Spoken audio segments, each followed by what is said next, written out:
தமிழே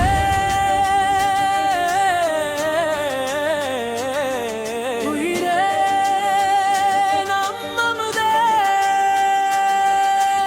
ஆயிரம் ஆண்டுகள் நீ நிலைத்து நிற்க, ஆயிரம் உயிரே நம் அமுதே.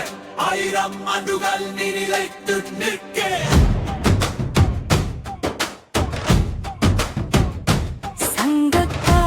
சங்க இலக்கியங்கள் தொல்காப்பியம் திருக்குறள் பேசும் ஞானம்.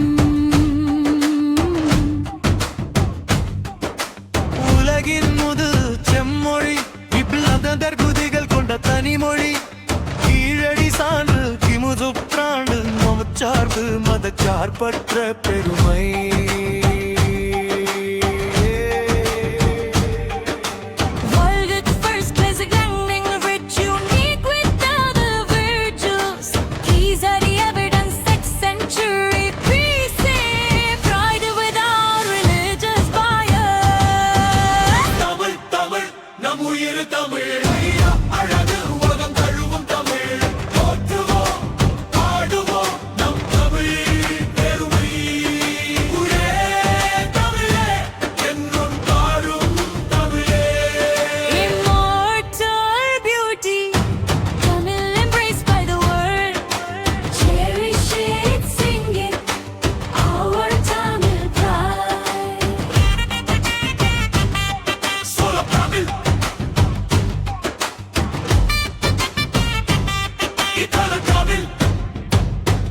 இன்று உலகில் தமிழ் பேசும் குரல்கள்